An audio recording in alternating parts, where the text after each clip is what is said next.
for a long time I understood nihilism very well. I could understand its rationale, associated with the tragedy of life, associating with suffering and evil, associated with the observation of finitude and the arbitrary and unjust nature of the world. But the more I've thought about it, the less I've come to believe that there's any excuse for it whatsoever.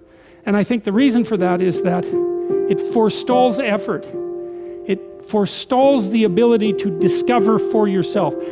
Maybe there's no reason to be so goddamn hopeless, except that it's easier to be useless.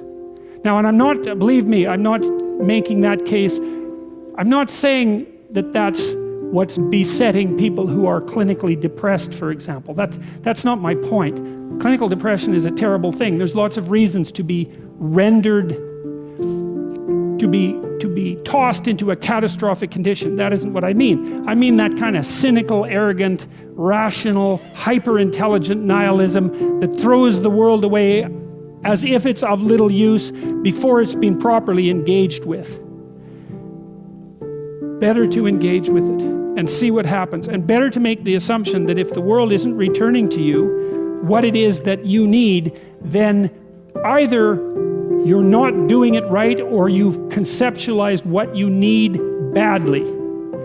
Why not at least open yourself up to that possibility, right? Because you could be wrong. Hopefully, if you're suffering, this is a great thing to know.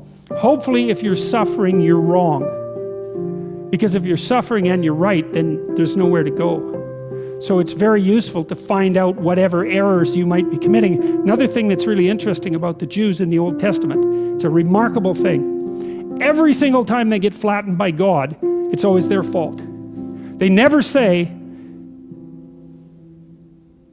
the world that God created was corrupt and God is evil. They never say that, no matter what happens, right? No matter what catastrophe occurs, when they have every reason to at least put that hypothesis forward, they don't. They say, we erred, we walked off the path, it's our fault. And that's hard, you know, because it puts all the weight of human catastrophe on the human being. That's very hard. But the upside is, it gives you the control. It opens up the door, it opens up the possibility that you could be the person that could set it right if you would just let go of what's in your way. Whatever that is.